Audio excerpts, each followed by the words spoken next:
Welcome, everybody, to one of many weekly Smart Justice Town Halls hosted by the ACLU of Wisconsin.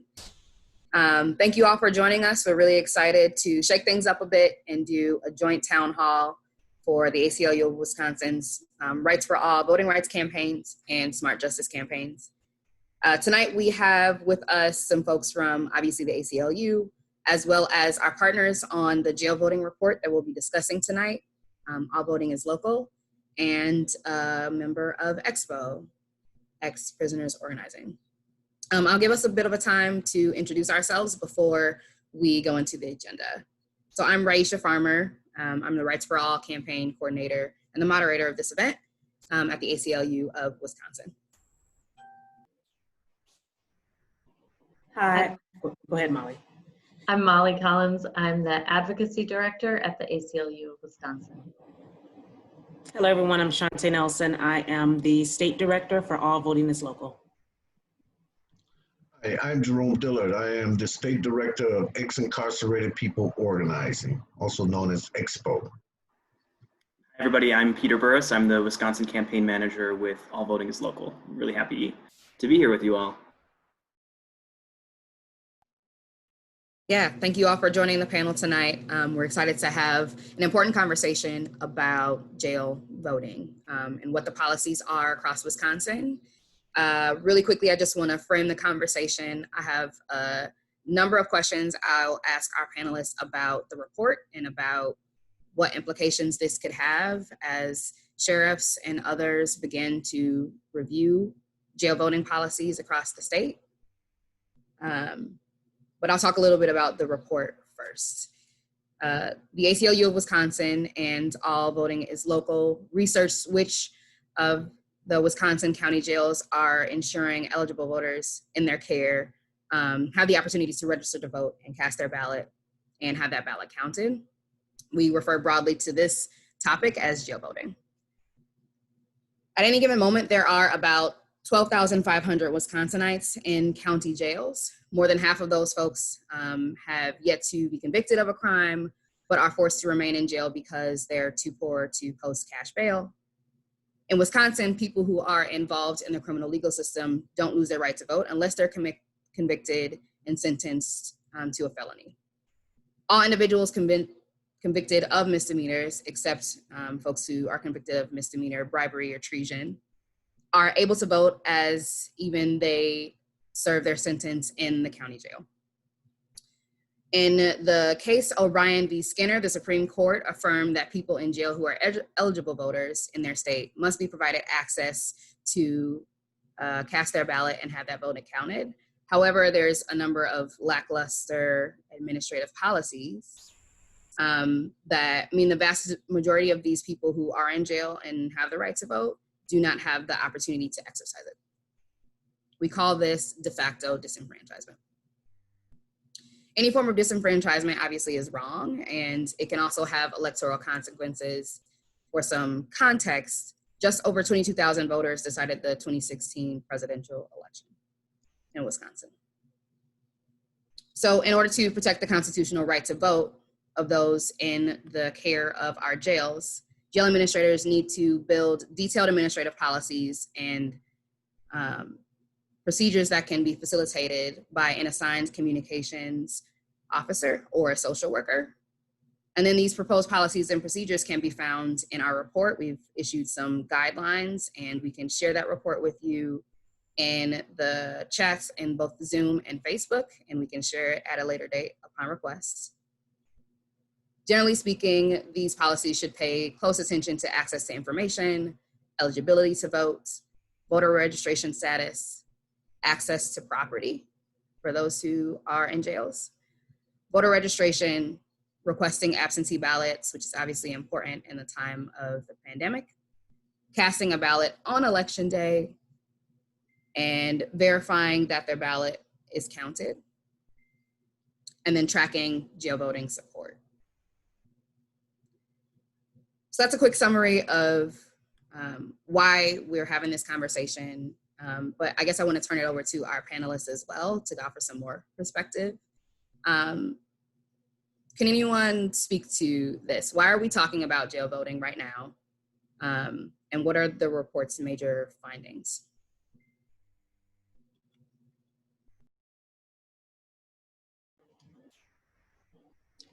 I'll jump in, of course. So jail voting is important because of the fact that we have, as you stated, Raisha, there's the 2016 presidential election was won by a very small margin. And we have to be mindful that every vote matters and every vote counts. And so when we talk about jail voting, we're talking about a population of individuals whom have not been convicted of a crime, whom are maybe awaiting a trial date, and legally within the state of Wisconsin, they can still cast a ballot. And so because they can still cast a ballot, I think historically it's not necessarily something that people have looked at. And, you know, we have due process, right? We're innocent until proven guilty. And so as a result of that, we have to be willing to ensure that individuals whom can legally vote within the state of Wisconsin, it does not matter what their situation may be in that moment. We want to be able to create access for them to be able to cast their ballot and ensure that their voice is heard. Well, I'm going to say it's not a well-kept secret that individuals should be able to vote while in jail and with charges pending. But I do want to say that the will of the different sheriff's department, I mean, it varies around the state, and the will of the different sheriff's departments has been a hindrance in really getting this off the ground. The fact is, it is their legal right to cast a ballot. But we have to, I believe, get the sheriff's department to line up to make sure that they get ballots and that there's a way of casting that ballot, be it through absentee or voting in the jail itself. I don't know the solution, but I know that these are old Jim Crow tactics that are still being used in the state of Wisconsin. And it's time for it to stop. It's time for us to do the right thing for individuals who are eligible to vote. I mean, this is voter suppression 101. Yeah, and to build off of both those points and to speak to the findings piece a little bit, I think the disturbing part about all of this is that there isn't a whole lot of policy. There aren't a whole lot of policies, nor are there procedures in place. So our report found that of the 61 counties that responded to our public records request, 52.5%, that 32 counties didn't have any policy in place to protect the right. 28 had an extremely vague policy, the majority of which were purchased from a private company and had very, very minimal language, which we go into a little bit in our report. And only one, Kenosha, had a more detailed policy that really built out some steps for making sure that eligible voters in the county's care had access to the ballot. So on the policy side, lacking in major ways.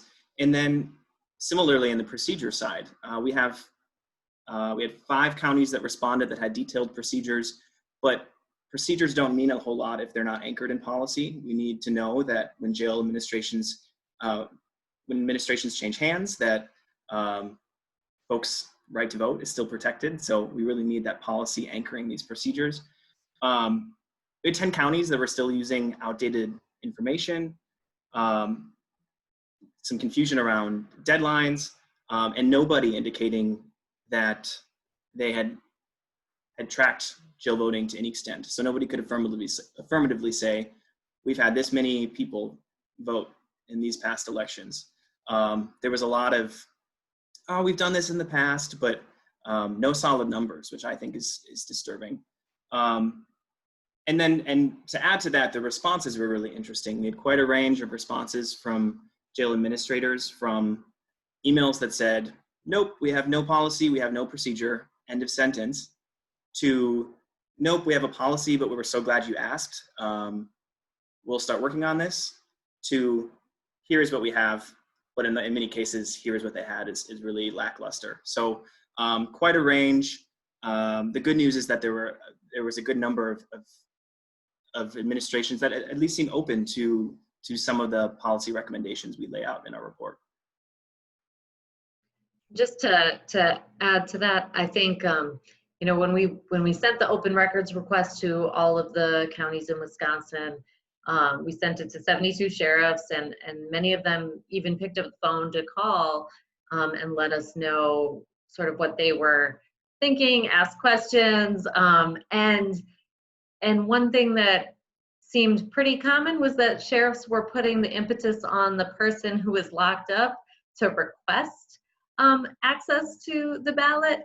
And that's just, we just know that that's not how this can work effectively. Like the jail should have a policy in place and a practice of how to make sure that people know that, you know, nobody pays attention to when registration deadlines are and all of the other barriers that have been put in place to just voting on the outside of a jail or a prison. All of those barriers are just exacerbated inside. And so making sure that folks are aware of registration deadlines and ballot request deadlines and all of that, that really has to sit on the sheriff and on the jail administrator's shoulders. Yeah, thank you all for sharing all of those insights. I think that says a lot about not just the context of jail voting as it is right now, but a lot about implications for wider communities. We've talked about the fact that sheriffs have varying levels of support and varying levels of working on progress on jail voting. We've talked about de facto disenfranchisement and disenfranchisement as we know it. So like maybe people need some convincing that jail voting is an issue, even beyond that is worth talking about. So one question I have is, what is the potential impact of encouraging more eligible voters in jail to cast their ballot? And I'll follow that up with a question about how that might impact communities outside of jails. Does this have an impact on like staff inside of jails? Who else should we be thinking about as we're thinking about improving these policies? Who will they impact?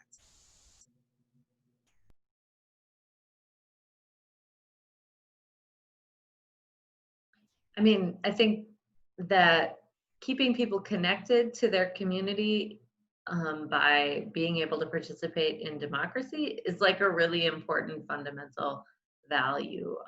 And so allowing folks to cast a ballot and to make decisions about their representation and really like the sort of laws that we all have to live by, I think like allowing people some ability to have a voice is really important. I'll just leave it there. And I'll piggyback off of that to just basically say, when we talk about an individual who may be awaiting a trial date or a conviction or something of that nature, and their rights are available to them, just the if presented in the right way, that place of empowerment that a person can feel, that they can experience when they realize, you know what, although I'm sitting in this situation, I can still have some say within society. And, you know, how does it impact those whom are outside of the jail population? And, you know, there will be those who will look and feel as though they should, you know, folks should not have a right because they're in jail. But in my mind, I'm like, it's no different than the right of an individual who is outside of jail, right? The Constitution, the state law, state statute basically says that they still have that right to vote. And so when we think about that and keeping them, like Molly stated, engaged with the community, being able to keep them engaged even with this process that we call election, I think it helps individuals to understand just the power that they hold as well. And knowing that even though they are kind of disconnected from society, they still have some impact in societal measures as it relates to those whom will represent them on whatever level of government that is needed. I would add, I think, to add to Jerome's earlier point, you said it's no secret. Yeah, it's no secret that our criminal legal system is in many ways designed to suppress Black political and economic power. And so this is one layer of a multi-layered issue and one way to begin to right that wrong.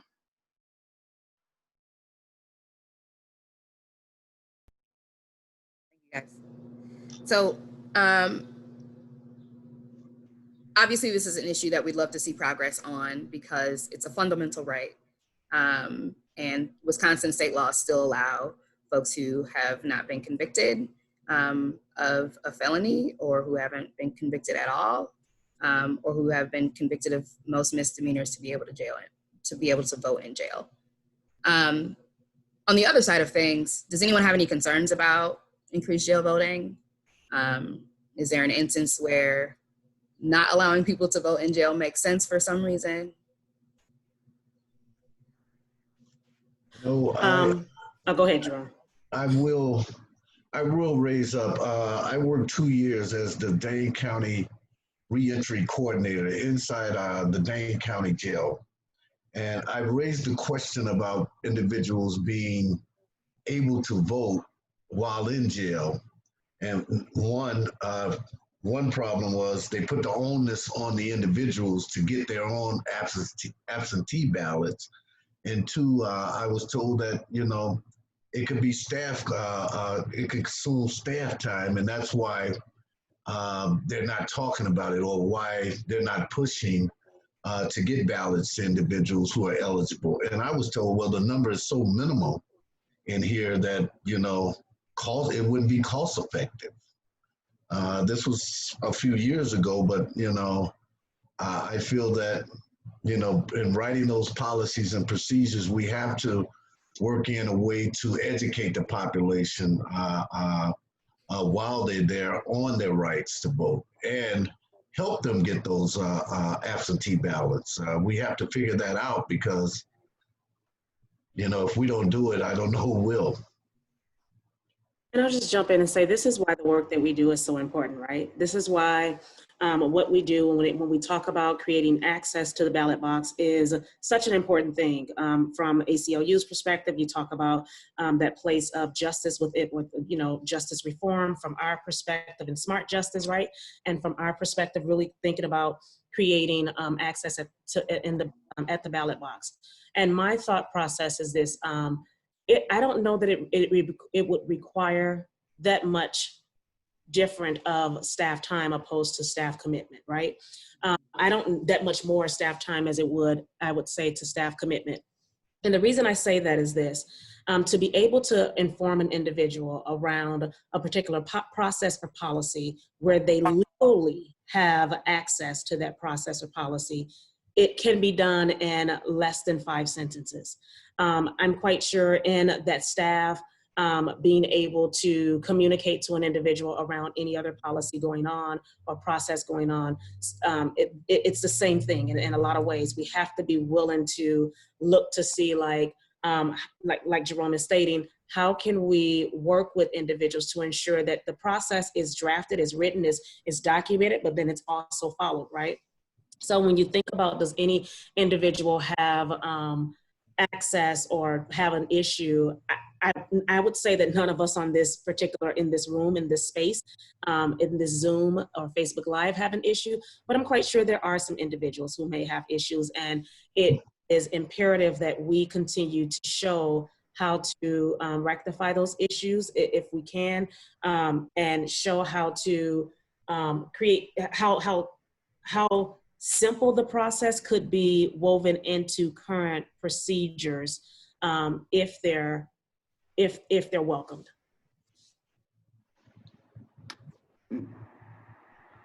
I would just say, outside of the logistical piece, Raisha, to your question about are there instances where not allowing people in jail to vote makes sense? I mean, I think this is part of the larger conversation about when we disenfranchise folks. I believe jail voting is a right, so we should never disenfranchise anybody. I put it in the same category as food, water, shelter, healthcare, and we should not deny those to people. We should not deny them the right to vote, and in particular because the right to vote is so foundational to all of these other basic human rights. So my answer to that would be no. Yeah, I completely agree.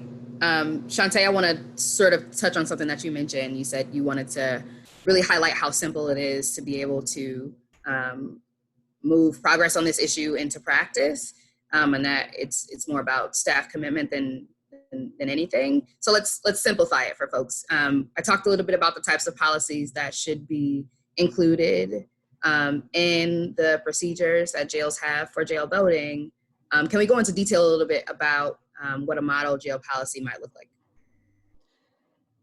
Well, I guess if you think about it from the perspective of just access, right? So just being able to provide information to those whom are in jail. Jail administrators should always make sure that voters have the information, like Molly was saying earlier, relevant election dates and deadlines, opportunities to learn about who the candidates are, making sure that they provide information about nonpartisan issues as well as those whom are on the ballot. I mean, you can literally provide access to the myvote.wi.gov website and individuals will be able to look much of this information up, right? When you think about ways that information can be shared, and I'm quite sure there are other ways as well, but just thinking through like providing information through, I think the report talked about like, we shared in our report some components like flyers and closed circuit television and poster displays, and just even within the jail handbook, and just being able to share that information would be just kind of even foundational to trying to implement process. You have to talk to individuals who come through the jail anyhow. Why not provide them with information that is useful to them to live and to be represented?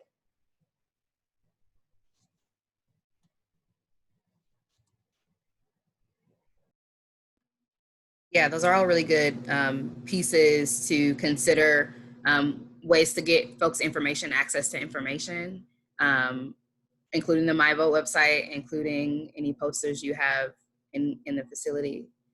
Do others have more to say about what a model policy should include? Yeah, I think like they also need to figure out how to give people access to their ID and the other things that they need to register to vote. If they're not already registered, if they don't already have an absentee ballot request on file, they need access to their property to be able to get their driver's license or their state ID or some other form of identification out. But I mean, I think there are ways that the jail administrators could make this easier or harder on folks. And I think like in Milwaukee, we saw that the jail had a sort of process for making that happen for people. And I think, while processes could be improved, at least they had like a plan in place for how to give folks that. So if folks have access to information, they can look up whatever they need on MyVote, they can register on MyVote if they need to, and then they have access to their property to provide proof of identity, all those things. What about the components of like requesting an absentee ballot, tracking that ballot is counted, and then tracking support for any players inside the jail that are making all of this happen? What should be included in policies around that? Well, I'll say, if nothing else, typically folks are called residents of jails. I don't believe that they're residents, but that's just my personal opinion. But individuals whom are in jail, making sure that they have access to a computer, right? I mean, it sounds really, really, really minute, but it's a real thing, right? Making sure that there's access to computers to be able to request a ballot, to, making sure that there are staff members or a person who is dedicated to, as a staff member, to be able to help. That doesn't mean that that has to be their only role, their only job or only responsibility, but at least part of someone's responsibility to ensure that they are there to answer questions or walk a person through an online application process as it relates to requesting an absentee ballot, or knowing what the process is if there is a person who needs to register to vote. I mean, there are so many things that we have to be willing to think about. I often say this when it comes to jail voting. Of course, in the state of Wisconsin, we have processes and things that are in place, but there has to be a way where we stop looking at individuals as a number, and we stop looking at individuals as property. And I know that's easier said than done, and really see them as a human being. Really see people as they may be in this position today, but 10 years from now, they may be in a totally different position, right? And just really trying to connect with the humanity of the person who's standing in front of them, in front of us, or in front of whomever, when they're in that space in jail, and trying to position them where they have access to the same thing that we have access to legally, although we're not in jail. I think one other like really basic thing that sheriffs could do is, a lot of folks who are in jail have what are called Huber privileges or work release, and they could make sure that folks who have those privileges are able to leave the jail and go to the polling place on election day and vote in person. I think that's a simple solution that would apply and make a difference for quite a few people. Yeah, I agree with both, and these have to be developed in those policies that don't exist today. I think it's important that the counties have individuals from the community who are helping work on these policies. We got to get those in place. And in those policies, to receive an absentee ballot, it has to be in the policy that's approved, something approved that they can get while in jail. We have to remember that jails are maximum security. There's very little movement. And that is first and foremost things in the minds of these sheriffs and their staff. They hold people who are pending trials. Now, the Huber population is a different population. It should be written in the policies that the individuals who are in Huber and do not have the felony, which that needs to change, should be permitted to go out and vote, because they're permitted to go out and work, they're permitted to go out and volunteer. There should be an exception that dictates that they are permitted to go to their polling place. And to build on that, I would say not only should, but need to. Raisha talked in the beginning about the O'Brien versus Skinner Supreme Court case. And there are situations in our jails where, you have to request an absentee ballot. If you're going to be voting absentee, most voters need to request the Thursday before an election.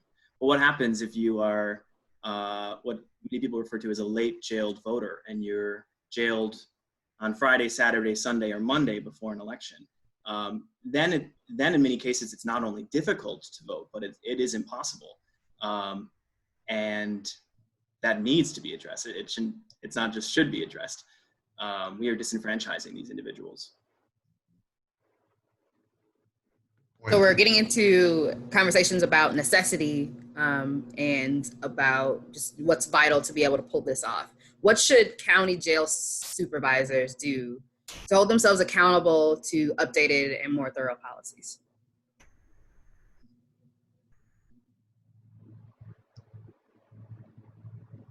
Well, that's where it starts with the county supervisors and the county execs. And that's where the tough sell needs to be to that group of people, the county execs and the county supervisors. Of course, the sheriff has a role in that, but putting together the policies and mandating that would have to come through those groups of people. And as well as that, I think there needs to be a tracking mechanism, right? A tracking mechanism that shows where that support is, right? Where the support happened. Just basically being able to track, like, how many individuals requested a ballot and how many of those ballots went back out, right? That's a way to hold themselves accountable But not only that, looking at ways to be able to convey it. It not only holds themselves accountable, but it also helps them to be able to convey that the policy is being followed when there's a need to explain it or express it outside of the county jail, right? So yes, it's accountability internally, but it's also a way to show that you are following the law. Like, this is law, this is state statute that says that these individuals can vote. And to have a policy that's lackluster, or to have a policy that does not work, or have a policy that's written down but it's not followed, the reality of it is then we have individuals whom are breaking the law. And do we want to be in a situation where we are the upholders of the law, or supposed to be the upholders or enforcers of the law, but we ourselves are breaking the law? And so when we think about that, we have to be, these are ways that individuals whom are governors, if you will, or those whom are governing the jail system can be able to say, we are following the law. That's great. I also want to talk a little bit about, Jerome sort of started to hint at this, but the idea of like a social worker or a support officer who would be in charge of this and molding that into the policy. But first, I just want to say that I just have a couple more questions that I'll ask our panelists about the report and about how these policies look and how we'll move on this. But I want to invite anybody watching on Zoom or on Facebook to drop your questions into the Q&A on Zoom or into our comments on the Facebook Live, and we'll get to those pretty quickly. So my next question is, we've talked about sheriff's role in this. We've talked about county supervisor's role in this. Let's talk about this support officer or this social worker. How can a designated county employee in the jail be instrumental in improving the language and execution of jail voting policies? And then as a follow-up to that, are there any other community partners or professionals who can help with this? Well, again, at one time working in the jail and having access, there was not a time that I did not have an intern in the jail with me. And these are things that the intern would make sure are being covered. And of course, there are social workers, and many of them are really overworked. But they have teachers. I mean, a lot, many jails. I know the jail that I worked in, Dane County Jail. I mean, we had some phenomenal teachers there who communicated with them every day and who really, really wanted to see these young men and women successful when they left the jail, because that's who was in there, young people who many had not ever voted or may have voted one time in their lives and not educated around voting. Those are some that we can lean on. But, I created what we call the Jail to Community project, which I bought service providers from many different areas, employers, AODA, halfway houses. They would come in and talk to those who are on Huber to get to know them because they're coming home soon, and also to educate them around what they did in the community. And I think that can be incorporated somehow in individuals who have access. I think that's the big thing, partnering with organizations and people who have access to carry this out. Volunteers are in and out of the jail all the time.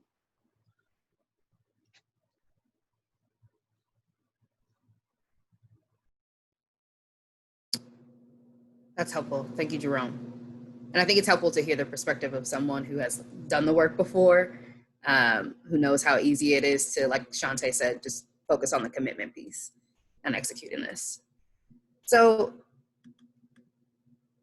obviously, jail voting is one issue. And then, should Wisconsin become a champion of model jail policies somewhere in the near future? we could probably begin having a conversation about the disenfranchisement of people convicted of felonies and their inability to vote, not only, you know, while they're serving their sentence, but long after the fact in Wisconsin. So let's talk about that. Will Wisconsin potentially becoming champions of model jail voting policies have any implications for felony disenfranchisement? And the various types of people who lose their political power. We mentioned, you know, Black political power when they're convicted of a felony in Wisconsin. Well, we really dip it into the Unlock the Vote campaign. You know, around the country, there are changes being made to individuals who are felons and able to vote. A couple of states they can vote while they're in, but the number of states that individuals can vote once they're out of correctional facilities has grown tremendously over the last 5-10 years. Wisconsin, I mean, we look at Michigan. I can recall when Michigan and Illinois, you could not vote until you were done with paper, but that changed years ago in Illinois. It recently changed in Michigan, Ohio, Pennsylvania, just to name some of the Midwestern states that individuals can vote once they're back in the community. I mean, we're working, we're paying taxes, we're taking care of our families. Why shouldn't we? I mean, taxation without representation, I've heard it a million times, but when will that land that individuals who are being productive, who are in our communities, should be able to vote? But that is felony disenfranchisement is a play out of the old Jim Crow book. It came on the heels of the Civil Rights Act. Mass incarceration came right in, and individuals tagged with a felony, many states, you can't enact it, you can't vote. Wisconsin, we're leading the nations, or one of the leaders in the nations in time with time on supervision or parole. Extended supervision periods are stretched out in our state. 10, 15 years is a norm. And so that battle itself and hitting up this jail voting, I think that it's long awaited. We've been immune to any reform in this state, any. And I think this would be a good place to start, to right some wrongs. And if I could just lift up something that Jerome talked about, which I feel very passionate about, when we talk about individuals whom may come out of prison or out of jail, whichever it may be, and we know that they're different. And he briefly talked about how folks get back into society. You know, they begin to pay taxes, they begin to take care of family, things of that nature. There are individuals whom have come out of jail or out of prison, and I think about maybe they established themselves as a business owner, right? So they are a business owner, they are paying into taxes, they have so much that they're giving back to the state, right? They're helping the tax base of the state, yet they have no ability to have input on the very laws that govern their business, right? So to me, in that perspective, if we can take we talked about taxation without representation, if we are able as a state to collect on people's, if we can collect taxes from individuals and expect them to be productive in society, like it becomes a cycle of, do we want productivity or do we want a cycle of setback? And being able to position an individual and where they are able to participate in the process upon release from prison, for sure. I think that helps to engage people in a way that I don't think people would otherwise engage. So it sounds like, yeah, we should re-enfranchise people convicted of felonies at some point in the election process, whether that's, you know, while they're serving their sentence or after it's completed and they've been reintegrated into society.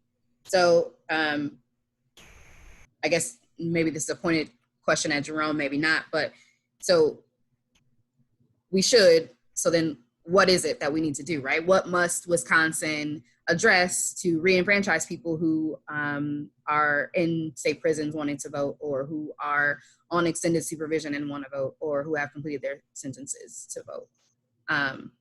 In addition to that, who are the people who have the power to make those changes? Well, there needs to be a political will. In our state, it has to go through the legislators. We were in Florida, worked with them before Amendment 4 passed. I mean, that was one way of them getting that right, getting around the legislations and letting the people vote it. We can have a referendum, but it doesn't carry any weight. It doesn't create law. So we have to really work with individuals who are in our capital and really create that will for them to have a hearing, get it to the floor. It's a process, getting it to the floor and getting it voted into law.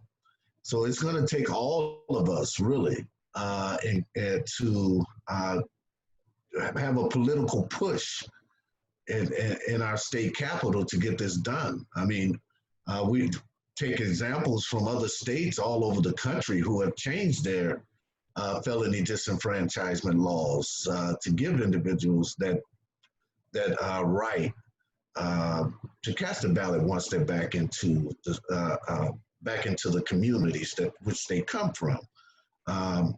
We can take a play out of some of those states' playbook and present it to our legislatures and say, hey, this is the right thing to do. And sell that. We really do. I hope I answered your question.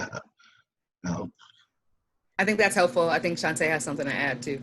Well, I just want to, Jerome, confirm this for me, right? If I'm inaccurate in this, I never want to give out inaccurate information, but within Wisconsin as well, if you have completed your sentence and you're off probation or off parole, it's very important, I think, for us to lift up the fact that your rights are restored to vote, right? So if you've completed that sentence, you've completed that probation, you've completed that parole, you don't have, it's not like a once a felon, always a felon. Once you've completed that, I think the challenge is basically, like Jerome talked about earlier, a lot of that extended supervision is not just a 1-year extended supervision. We're talking about 10, 15, 20 years of extended supervision. People have gotten back into the flow of society and maybe sometimes forget that once that supervision is over, 10 years after you have served your time and been released from prison, now your rights are restored, right? So just trying to always lift that up, that rights are restored at the end of that serving of time. And all of that is super important, and also like lifting up that the folks that we're talking about in this report never lost their right to vote. They're eligible to vote, currently. So all of the people who are in jail who have not been convicted of anything, they're all innocent until proven guilty, and they're all 100% able to vote today, right? So we just need to make it possible for those folks to do that. And anybody who is in jail for a short period because they were convicted of a misdemeanor, all of those folks are also eligible to vote today. So we need to look out more broadly in Wisconsin. We should be making it very easy for people to vote and participate in our democracy. And unfortunately, that is not how the state has been moving in the last 10 years. But I think our democracy is stronger when we're all able to participate. And so that should be the goal of all of our legislators and all of our representatives, including our sheriffs who are elected representatives. And so if our sheriffs are not doing the type of thing that we feel like is important to protect our democracy, to keep people connected to their communities, we need to also, check in with them and say look, you're going to be up for election.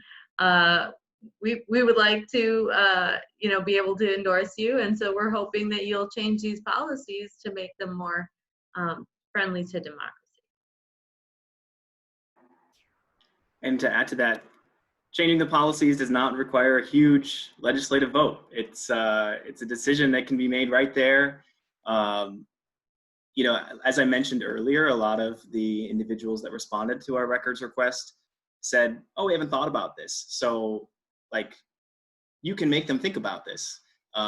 We can do the work to put this on their desk and get something moving.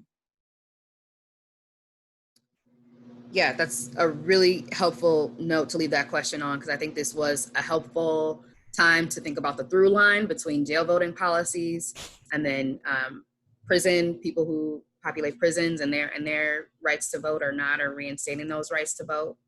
And we talked a little bit, both Jerome and Peter mentioned the roles of the legislature in both populations' rights to vote. But I guess let's talk about, you know, what do we get on their desks today and who can vote today, considering how, considering the fact that there's a partisan primary coming up on August 11, how urgent is it that sheriffs or jail administrators or supervisors or people in our communities even start to think about the jail voting policies and how people exercise their right to vote?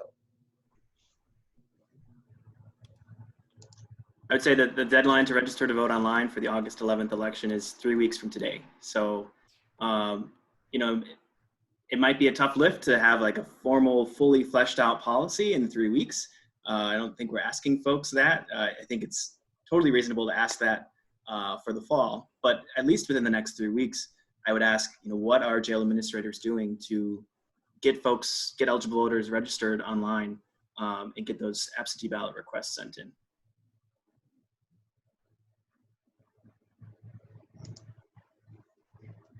Yeah, that's a great ask.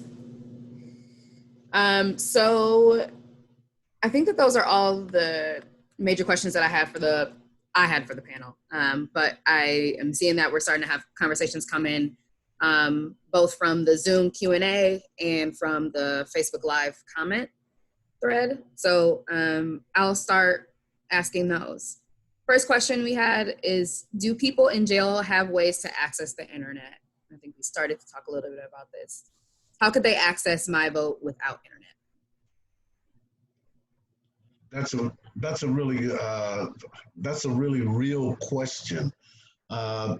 Some jails have what they call job centers, where there is some access. It's very limited as far as the numbers that they have in these classrooms. I know the jail that I worked in, there wasn't a whole lot of space, so couldn't no more than 2 or 3 people occupy that space.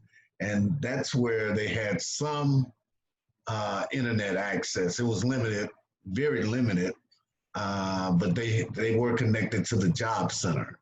They could be connected to something, election website or something, if this is something they adopted and really had a will to do. But internet access is very limited, very, very limited.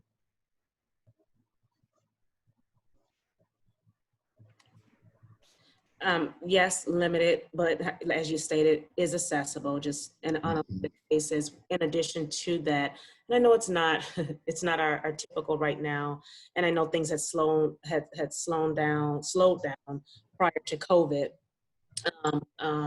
But like you stated, Jerome, there are organizations that go in and out. Right now, I know that attorneys can go in and out. And not that we're asking attorneys to go in and do voter registration, but if you are an attorney and you're watching, yeah, we would love for you to, you know, offer that as a service as well. But there are ways to get that internet access to individuals as well. I would plug, I think it's actually easier to register to vote online with a tablet. They're not very expensive when using them for a large number of people, and they can be moved around, connected to the internet, moved around really easily. I think free access is critical. Yeah, and those can come in and out with no problem. Thanks, guys. We have another question from one of our attendees, and folks can feel free to continue sending these in if they have them. The next question is, lots of people in this state seem to believe in tough on crime policies. How are you going to change this? I don't think this is a tough on crime issue. I mean, this is a fundamental right, and people don't lose that right just because they're behind bars, right? So I think there are freedoms that you lose when you are in jail, but your voting is not considered by state law to be one of those things that you should lose. And so I think 100% I agree with that sentiment. I think that we have such a long way to go in reforming our criminal legal system in Wisconsin and changing this idea that like somehow being tough on crime by locking people up for excessive sentences and keeping people on supervision for lengths of time that are like way out of step with most other states. That's not serving Wisconsin well. We're spending so much money on locking people up when we could be investing in people in a different way and investing in communities. And so while that's a really important question about how do we change the sort of political landscape that allows us to make those changes to this like very unjust system, I think in this case, specific to jail voting, that shouldn't apply.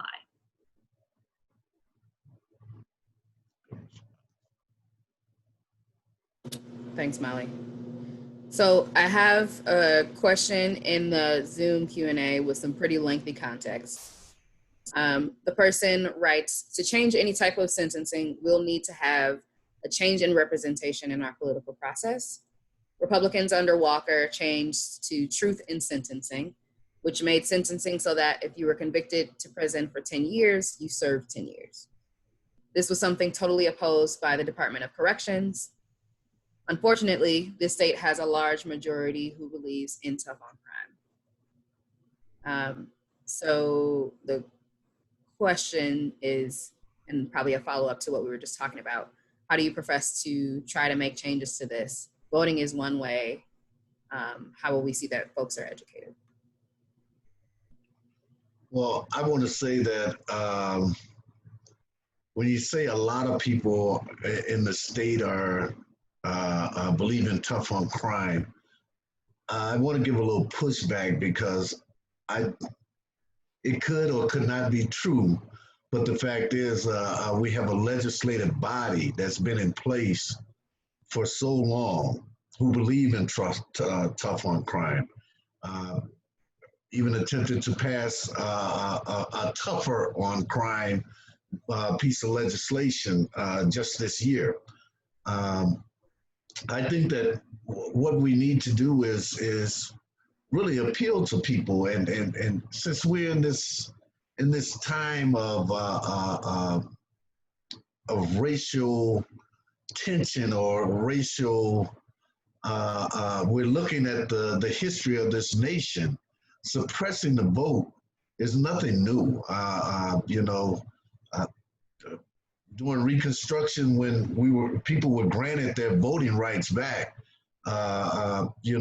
things flourished, and all of a sudden, the states began to enact all type of tactics to keep people of color from voting, and it hasn't stopped since then. But I think that we're in a place now where we need to correct or right some of those wrongs that's historical with us, and suppressing the vote is one that's been a historical landmark against people of color.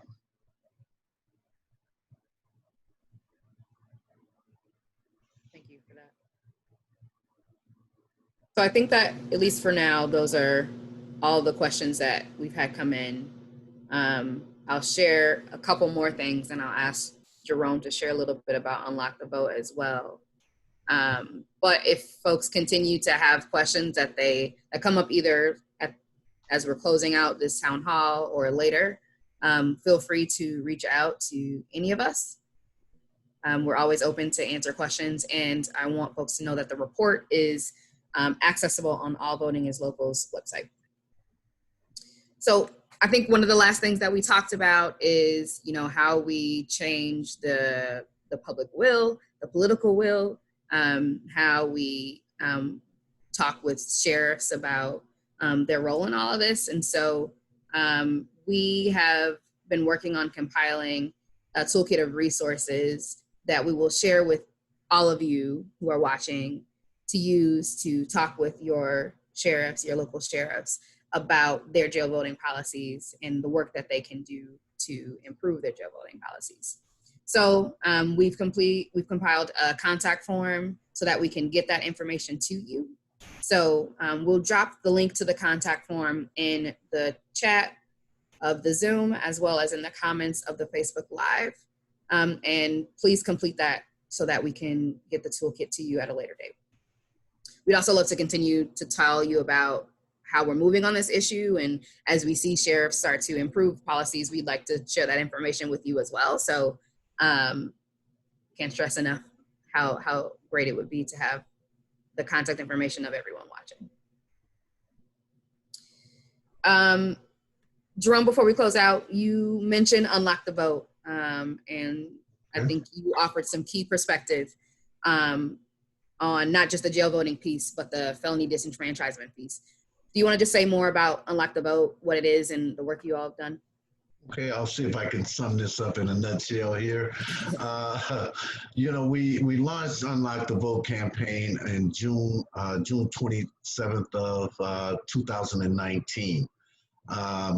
We looked at the number of individuals who are in our communities. We're looking at other states and what they've done, some of the successes that we've been seeing across the country in getting felons their voting rights back once they're back in the community, which is a compromise itself. We should never lose our voting rights.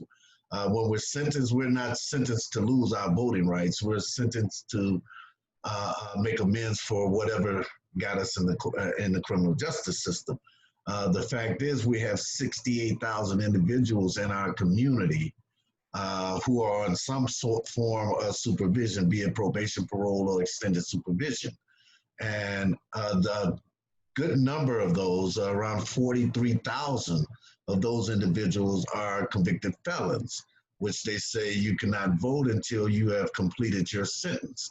Again, I repeat that individuals in Wisconsin are serving much longer sentences. We're about the second now in the nation as time spent in community corrections after serving a sentence, and not being able to vote for that long period of time, 10, 15 years. I mean, you have no say in nothing that represents you or your community. And so we looked at this as an opportunity to not only get legislation passed. We did get a bill introduced. We didn't get a hearing on it, but we're back at it. But to educate our community on the importance of voting, our targets was the low propensity voters. And what amazes me is the number of people I've talked to in our community who have served their time, finished their commitment in community corrections, and still under the belief that they can't vote because they're felons. And that amazes me. So it tells me that we have a lot of work to do in educating this population and our communities around voting rights. So that's the catalyst of why we launched the Unlock the Vote campaign. I didn't want to go too long here. Peter, it's good to see you.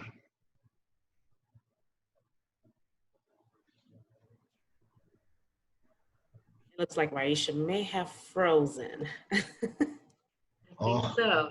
Okay, I was waiting on a comment.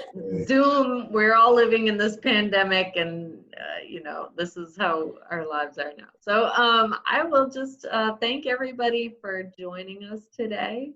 Let folks know that you can access the report in the links in the Zoom and in the Facebook live stream, on All Voting is Local's website, or on the ACLU of Wisconsin's website. So thank you for joining us tonight, and have a great rest of your evening. Good job, all voting. Good job.